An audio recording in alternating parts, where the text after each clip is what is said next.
Hello, everyone. I wish you could see the little panic I have right before I start these presentations. I'm smoothing my hair, getting on the right slide. I feel like it would make it so much more realistic, like you're in the classroom.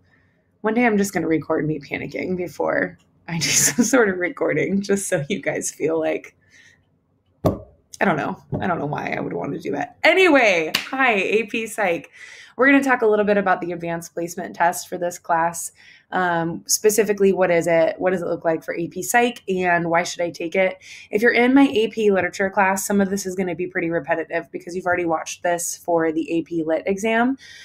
So you might want to just scroll ahead to the parts that talk specifically about how this exam is formulated and the dates. That'll be early on in the beginning. And then if you want to end, I'm not offended. I'm not going to know if you don't watch it all. So do what you think is best for you.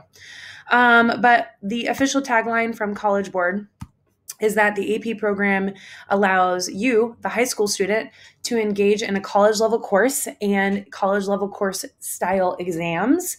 And this allows you to engage at a higher level than you would experience if you were in, say, a college prep course, which is what you typically interact with in high school. And this allows you the possibility of earning college credit through taking AP exam. So our AP psychology test takes place on May 11th at 12 p.m. So it's going to be the afternoon portion of the test. And last year it was online because of, I don't know, a global pandemic. And who knows what's going to happen this year. I know that their hope is that it's in person. And if that's possible, they will do everything that they can to make that happen. But there is a chance it would be online again. And it would probably run smoother if it was because they would have had more time to prepare. In AP exams, most colleges give U.S. students, or most colleges, sorry, in the U.S. give students credit on the basis of their AP exam score. And if you didn't know, for the last 7 years, I did work in college admissions. I was a director of admissions at the last school that I worked at. And so I worked with AP exam scores a lot. And typically at most colleges, a 3 out of 5 score is considered passing. So if you get a 3 out of 5 on an AP exam, there's a good chance that you'll get credit for a full course in college, which is awesome. Keep in mind that a 3 is like a C, maybe like a high C, but it's still a C. So you don't have to get a 100%. Of course, I think you're all capable of getting 5s, but you don't have to get 100% to get credit for this course. Now, even though I just said most colleges accept AP exam scores, you really do need to make sure that the colleges and universities you're interested in will accept the AP test and the score that you have on it. So you are going to need to do your research on the individual schools that you're interested in. Usually universities and colleges call this the AP exam articulation, and you can call their admissions office and ask for it. You can Google the school's name and ask for it. But there's a lot of ways to find it. So look it up if you're curious about how something will transfer, if that's a big part of why you may or may not take the AP exam. But right here, you can see Palomar's articulation for AP. They've got all the AP tests over here. If we scroll down, we can see psychology is right here. They receive a 3 and you get credit for Psych 100. And then these are all the other things that it will apply for, which you don't need to know any of those until, honestly, you're going to get to know those really well when you're a freshman and sophomore in college. So enjoy. Okay, moving on. Sorry, that was blocking that the whole time. I'm new here. If you can hear the water in the background, that's my dog drinking water ferociously. So I apologize for the background noise. That is a lot of water she's drinking right now. All right, so the AP Psych test, there's 2 sections. The first section is multiple choice, and it is 100 questions, which is insane, but this is the bulk of the test, is this multiple choice question section. So you get an hour and 10 minutes. And unlike the AP Lit test, you're not going to have big blocks of text to read. So usually you only have, 1 question that's isolated, or maybe 3 questions that goes to a graph. This is 67% of the exam score. So this is a huge, huge portion of your test. And you're going to be asked to define, describe, and explain content from potentially any of the range of course topics that we cover. And you are going to be asked to apply skills related to course topics. So if you know a little bit about attachment theory, you might be asked about a certain case where you're asked to apply attachment theory to somebody's counseling situation and what would the best response be. So we're going to spend a lot of time practicing multiple choice questions. It's going to be involved in your quizzes and in your finals and major tests, just because it's something you're going to interact with on the AP exam. And then you do have a free response section as well. This has 1 questions. That's supposed to be 2. So we're going to real life edit here. You're going to real life edit with me because editing happens all the time. Look at that. Present. So there are 2 questions. You get 50 minutes and it is 33% of your exam score. This is much different than the AP literature exam, whereas in the AP literature exam, you're looking at a more formal analysis. This is a lot more like if you've taken an AP history exam of some kind, whether world history or what's the other one we have? Like American government push, that's what it is. If you've taken those and you remember like the style of FRQ writing where it's pretty direct, that's the type of writing that we're going to practice for the A push or for the A. Wow, I'm doing well for the AP psychology test. So here you're going to explain behavior and apply theories using concepts from different theoretical frameworks or subdomains of the field of psychology. And you'll be asked to analyze psychological research studies, and you'll analyze and interpret quantitative data. And we'll practice this a lot. So this is not something right now that might sound like, I don't even know how to do that. But that's why we have a year of class to figure out how to do these things. So we will figure it out. So in order to sign up for the AP exam with no late fees, you need to make sure you're signed up before November 13th.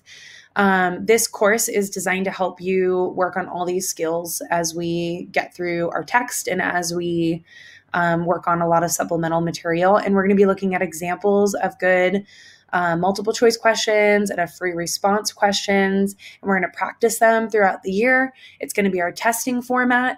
So you are not going in blind. My hope is that you go in feeling pretty prepared.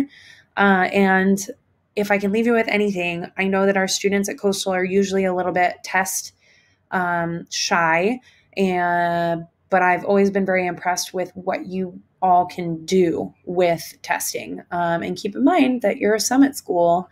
And man, I'll tell you, those content assessments, they set you up to do okay in these kinds of situations. So if you're feeling nervous, if nerves are the reason that you're not taking this test, have some confidence in yourself. I really think that you will do better on this than you think. So why does AP matter? What are some advantages? Well, I think from my position of being able to be a teacher and see from this side, and then also having worked in college, I can see a list of a couple different advantages. The first one is I think that being an AP does help you learn some essential time management and study skills that you do need to be successful when you're out on your own in college. And one of the nice things is that you get to do it over the full year rather than just the semester. And you get to do it in a place where you have more parental support, whether you want it or not. And you get to do it where you have more teacher support, because I am a little bit more invested than I would say the average professor is in your well-being, just because of the style of high school. And that's not to say that every professor doesn't care about your well-being by any means. There's some amazing professors out there, but that's typically not part of their job description. Whereas in high school, it's typically a lot more a part of our job description that we're about your socio-emotional health. Hopefully you're taking AP Psych because you're interested in the topic. And so we're going to dig deeper into a topic that is something that you want to learn more about. And that's an advantage that you get to do that with an AP class. On your transcripts, it does make a difference when you have some AP courses on there. It shows college admissions professionals that you like to challenge yourself, that you have the ability to work hard. It speaks to your ability to do time management. And the reality is they don't know if you take the AP test or not all the time, and they don't know what you get on it. So just having the AP course on your transcript is an advantage. and it gives you a GPA boost, which we're never mad about that. Let's be honest. It does offer you the opportunity to save some money, just depending on your situation. But most of the time it will save you a little bit of money. But I think most importantly, this is going to give you more freedom in your first year of college. So if you've taken a handful of AP courses, these AP courses are courses that you are most likely going to need to take in your first year or two in college as part of your general education curriculum. And what's nice is that this will be out of the way. So you won't have to worry about a psych or a sociology class. You can instead take a class that interests you, or you can take a next level, like let's say you want to be a psych major, you can take a next level psych course, get into the topic that you're interested in earlier, or you can explore a little bit more what you might want to study in the beginning of school, which I think is pretty neat that you can be prepared a little bit earlier, or you not prepared, but you just have more options to search. I need to stop talking because it's going downhill. So anyway, I think that's a huge advantage. Plus you're doing all this work this year. And if you do have to go take a Psych 100 course in college, you're going to be like, I know this already, because you truly did learn it already. So, if you want to look at the difference between an AP class and a college prep class, this is a good comparison. This slideshow will be available to you, or you could pause right now and read this a little bit more. I'm not going to spend time going over it, but there's the major differences between the two. And here's the major difference between taking an AP course with me and taking, say, Psych 100 at MiraCosta or at Palomar and doing concurrent enrollment with us. So that's up to you. I have been informed that concurrent enrollment doesn't necessarily cost more. Palomar's website is not very friendly, and I should have called. I still need to call and understand how their concurrent enrollment works. So you can ignore that one, but the top ones still count. Here's an example of Psych 100 at Palomar. So let's say you're a freshman next year and you're going to go sign up at Palomar.